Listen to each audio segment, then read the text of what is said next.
What's up, everybody? Guess who's with me this time? Coconut. First time camping, I believe, and we've almost got everything set up here at the camp. I'm going to put that waterproof cover provided with the tent here momentarily. And everybody talks about how food, water, shelter is the most important. It is. That's kind of a no-brainer. But first coming to a campsite, I also want to find the firewood. Get all that firewood while you still got sunlight. Use your gloves. You know, you don't want to pick up any. If the sticks move, set it down quickly, okay? You don't want to get bit by any ants or scorpions or whatever. So I'll probably put that on to give me an extra layer of cover tonight, because it's going to be, that's not a blanket. I meant on the tent. Extra layer of cover because the temps are going to drop. But right now, this is absolutely perfect. Pardon that mess. That's just kind of what I do. But how cool, though. They supply you with the picnic tables, campfire. I'm going to fire that up here in a minute. I want to get my waterproof cover on there. And that's going to be cozy. I brought pretty much every blanket I had for my house. It's almost like my bedroom suit's in there. And I got my camo pack. These were a good find. Got my Trump knife, my Trump switchblade knife. This is me and Drew's basic training crest, and then there's the Trump Punisher for the Trump armies. All right, and that's waterproof. I mean, I'm not really afraid of it raining or anything like that, but it could add an extra degree or something. But if you can keep all the dew and moisture double layered off your tent, it'll be even warmer on the inside there. And there's my beach. There's my beach chair I got. You know, when I go to the beach at those beach shops, Alvin's and Treasure Island or whatever it's called, that was probably $125. You know, things are so expensive there, but I sure have used it everywhere I go. And the time is probably getting close to 6 o'clock, maybe 5:30 or something. But it feels good. Okay, campsite number 11. Pardon the mess, I just got here. I'm going to unpack. But nice campsites throughout, good and spread out. Coconut came this time. I think it's her first camping trip. So pretty exciting. It's going to get chilly tonight, so everybody says food, water, shelter, top 3 important. I that's so true. But what about firewood? So like in Florida, I should have got a jump start on the firewood before. So I'm going to go ahead and get firewood now because I've got daylight to set up. And I've got my nods, night vision goggles, so I can use that to set up the tent if need be. But firewood first. I've got my food, I've got my water, I got the shelter.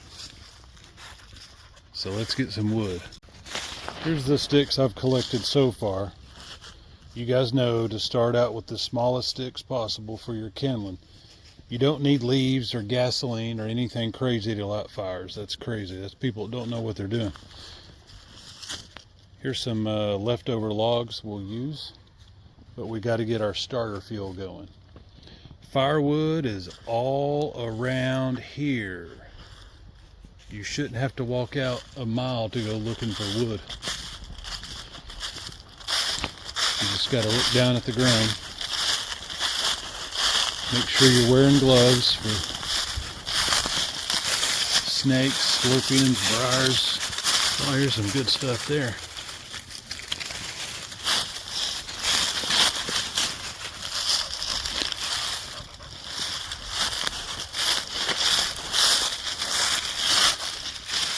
No, just roots.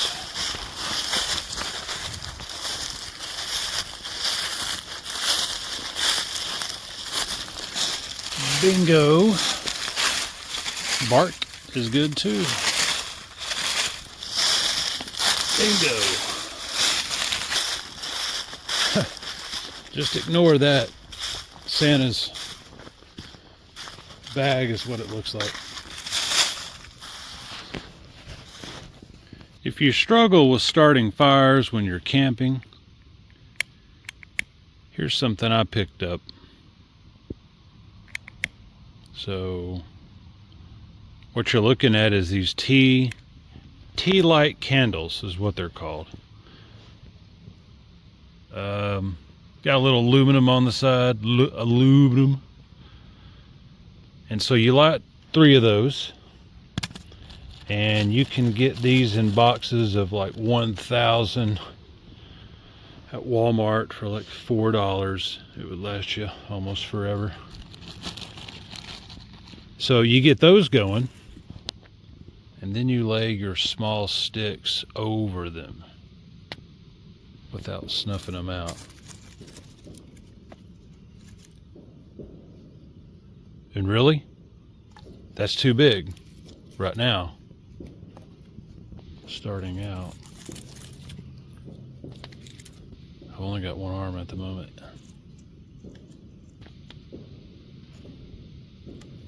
Okay. All right, you get the idea. I'm gonna have to find something actually a little smaller.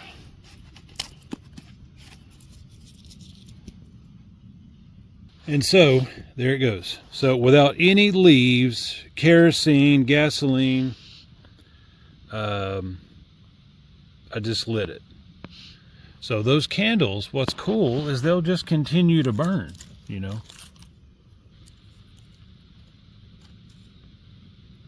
And so the candles are keeping constant heat on those sticks underneath, and that's how they catch on fire.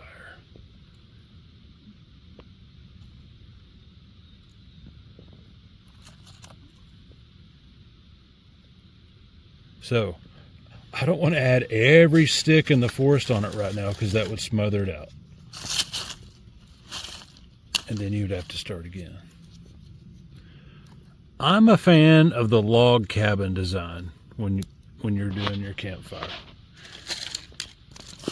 You could do it teepee style or log cabin. I always like that. Log cabin. It works better, but what's cool is once you burn out the log cabin, then you can make a PT and it turns into a second fire. Now, see, that's going good now. I got a new log put on there to the side. I got this, and I got a few up top. Keep those there for tomorrow. And then, like if you do collect wet wood, or if it's raining, where it's going to stop raining, you can take your wet wood and just put it over here to the side, close enough to where it can dry out some, so it'll light, but not too close where it catches fire, of course. And so, and then all this stuff here will be for tomorrow morning. I mean, I don't really need it again because I got my logs going. Okay, you know it's night vision time. I don't know if y'all can see that or not, but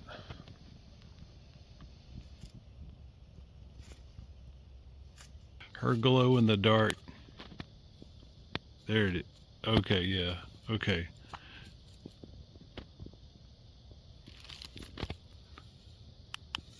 And when I throw the greens on them, I don't know if you can see that or not, but you can see that one for sure. It just glows. Anyway, that's her 30-foot long leash glowing in the dark when I put my green lights on. It's pretty neat. Can you see it?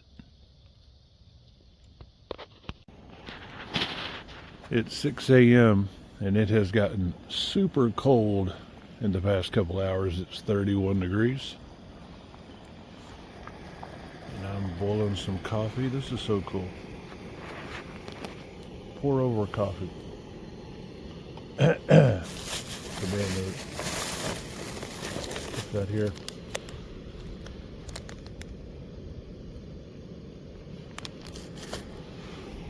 It's got these neat little flaps.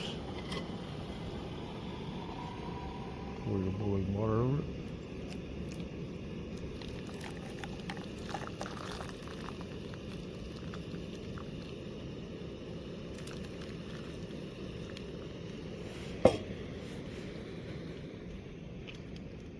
Take that down.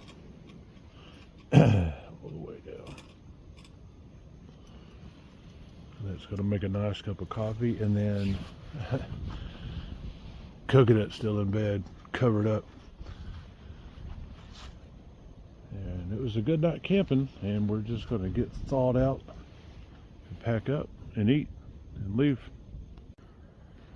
Campsite number 11, Cloudland State Park. And it's living up to its name. Nothing but chilly clouds this morning. 30-something degrees. Here's the camp.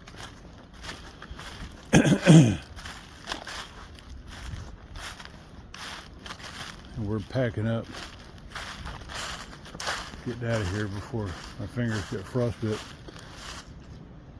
But slept well. Look at that. We're putting everything in this tarp, and we're going to take it right up to the top of that hill where I'm parked. I'm over it. But it was a lot of fun.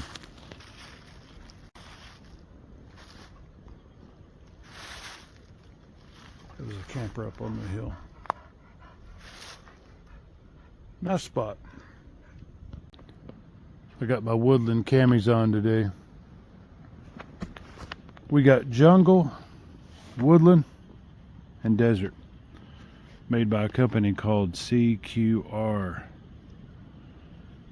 Let's say it stands for Camouflaged Quality Recon Wear. Tearing down, going home, 30 degrees. And it's windy too, so that's what makes it possibly dangerous for the extremities.